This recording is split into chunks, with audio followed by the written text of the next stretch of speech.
Hello, friends, on this Black Friday. So, today we're going to talk about greed and what that is. What is greed? So, normally we think about greed when it comes to money, because that's usually in our lives the places where greed sort of surfaces, right? So, you want all of the cookies, you want all of the expensive gifts. And I think Black Friday is a reminder, at least to me, of the kind of greed that we sort of celebrate in the States, which is having everything, having more than enough. And what I have found in living all over the East Coast, living with the richest of people and the poorest of people, um, in missions work, is that money truly doesn't buy you happiness. You can have all the stuff, but it isn't going to make you happy. And as I sat with my parents individually as they died, neither one of them talked about the stuff that they had. They talked about the memories of the things that they did, and they didn't talk at all about the cars they owned or how clean their house was or anything like that. They talked about the memories that they had made with people and the people that they valued in their lifetime. So think about as we think about, you know, what it's like during the holiday season, and it doesn't matter if you're Christian or Jewish or agnostic or pagan or Wiccan or whatever. This season, this December season, is the holiday season, and I think we miss the forest for the trees when it comes to these kinds of celebration, because it becomes all about having the best light decorations or the best meal prepared, and having having just been a person who I didn't have a lot as a child, so I think that helped. But I think that sometimes when you don't have a lot as a child, that makes you want to have more as an adult, right? I did go through a phase of that early when I was way younger, of wanting to have all the best stuff and trying to keep up with the Joneses. And I learned really quickly, at least for my nature, that that is just not who I am. So, could I afford to go and hawk and get myself a brand new Jeep? Because my favorite car is a Jeep. No, no, because you know what? I could pay cash and buy the Jeep that I have, the Jeeps that I have, and they're not the newest, and they're not the nicest. But I don't know anything. I'm not in debt to anybody for them, so I don't need to have the best. I don't need to have. I'm traveling to Scotland later in March, and the wonderful girl who's planning the trip for me, because she's amazing, and you know I only survive because I have really great assistants at work and life. Um, when we were talking about the trip and what I wanted to do, I said, please, please, please don't put us at fancy hotels, because I don't like. I won't be there. My goal is to hike and play bagpipes. That's the goal.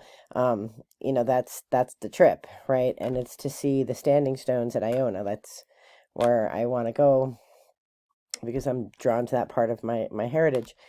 So I don't want to waste money on hotels that I'm not gonna spend time in, right? I'm not gonna spend time in them.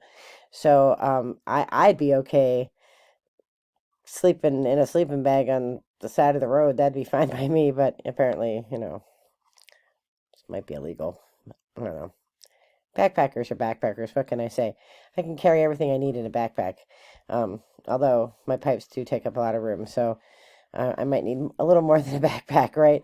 So I don't, having lived with the poorest people in at least the U.S. and then working with the people through Nazareth House and Sierra Leone, I just can't justify spending exuberant amounts of money on things that are rooted in greed. Because, like if I'm spending $1 bazillion on a Jeep, that means that I can't help fund an indigenous American school in the Midwest who need the money. I don't need a Jeep. I don't need the fanciest things, and, there's, I have fancy things. I mean, as far as the third world is concerned, bagpipes aren't cheap, right? My parents saved up for my pipes for years to get them for me for when I graduated from high school. They're not the top of the line pipes. They're not the bottom of the line. They're down toward the bottom, but it's okay. One day I will probably get a set of Henderson's or nails or something that I like. When I compete for the first time, I'll probably get different pipes because I'm pretty sure my one bass drone is warped from Sandy. They were submerged in water for 2 weeks without me knowing. So I'm not even innocent in this quest for, because I'm not a minimalist, right? I have stuff. I have a lot of stuff. But I think it's important to recognize that, greed is just listening to the stories of people standing in line at, Best Buy and like beating each other up to get a TV. Like, really, do you need a TV that bad that you have to harm somebody else? Like that kind of greed, it isn't just like the wanting to get the deal on the TV. It's that thing inside of us that is like, I have to be the winner. I have to be the hunter and gatherer who gets the big deer, but in this case, the deer is a TV.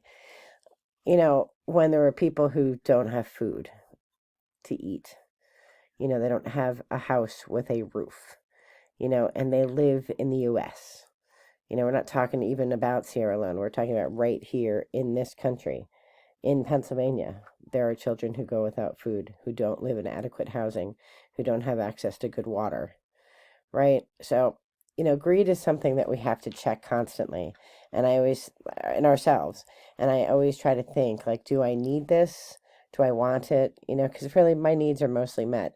And I think part of that comes from being a backpacker. You really learn when you're 10 days on a trail, you don't really need, you need food, you need clean water, you need a place to sleep, and you need to be safe. And other than that, all the rest of it you don't really need, right? You need to be able to wake up in the morning and, get out on trail. You need to be able to walk. You need to be able to filter your water so that you don't get giardia. You don't want that. Or noro. I don't want that either. Right? And you walk, you follow my case on the Appalachian Trail, you're following the white blazes. And then you need to eat. You need to keep calories up when you're on trail. And then at the end of the day, you need to be able to rest your head somewhere in a warm tent that's safe from the elements and, whatever. You don't really need all this other stuff. Because I'll tell you what the best part about the trail is: the solitude of nature, the beauty of nature all around you all of the time. Um, and nature isn't always kind. Sometimes it's walking uphill, up a mountain, and the blazing heat or a pounding storm of rain. Sometimes because you got to get where you got to get, right? So, it isn't always kind to you, but it is always true. Whatever it is, it's always true. And but the friendships that you make on trail, like those are the things I remember. I remember the hilarious stories with my hiking partners, especially with Nav and Trekker and Sherpa, and Flapper. That's my crew, and Marnie. That's my crew. I remember all the funny stories and the fun things. And at the end of the day, I'm not going to remember that I had the best pack, or the best tent. I mean, I have all good equipment because, on the trail, you do live in it, you do work it, and I've worked up to getting those things, but I don't have to have the best. I don't have to have the newest thing that comes down the line, because the kit that I have works well, right? My pipes, they work well. They work fine. I can carry a tune. I hope. I think. I don't need the best car, because I always say, when mother was alive, God rest her soul, she'd be like, "Oh, you have such a good job. You should have a car that reflects your good job." And I'd say, "Mom, if somebody judges me by the car I have, that says way more about them than it does about me, because I don't have a car payment, so I can help a lot of other people because I don't need to have that fancy thing, you know."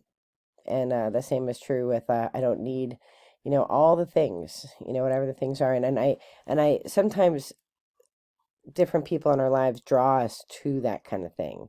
They say, well, I have a brand new, Winnebago, because my dream is to just travel around playing bagpipes. That's my end game. I technically can retire in a few years, so I won't, because my children have to eat. But, in theory, and my goal is to just drive around or fly around and play my bagpipes and hike everywhere. That's the retirement plan. And, so, I have this one friend who's like, oh, I just bought a brand new, whatever, Winnebago. And I have this like ancient pop-up trailer. I'm like, and the only reason I would take that is because I can't get my kids to backpack. So, otherwise I'd just backpack. And I'm like, oh, that's wonderful. I'm so happy for you. I'm happy that you have that. And then there's this like judgment. Well, I have this fancy thing and you don't have a fancy thing.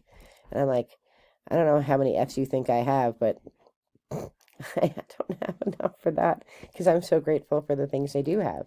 But I'm most grateful for memories. And if I could be greedy about anything, it'd be greedy about making memories with people, with all different people. I get to meet all kinds of amazing people every day, different people in the different parts of my life that I do things. And those are the richest things I own, are those memories. And one day my memory is going to fail me. My kids tell me I'm old and a boomer and I have this and that and dementia and this and that. One of these days, these memories may fade. But for right now, those memories are things that gratitude is built on. So I am wishing you all the very best in light and love. Don't get sucked into the greed of this season. Get sucked into the joy. Get sucked into the light. If you're Christian or not, the Christian message is that a light is coming into the world, right? To make the darkness dissipate. Be that light. Whether you're Christian or not, be light. Conquer the darkness. Wishing you all the best in light and love. Be well. Bye-bye.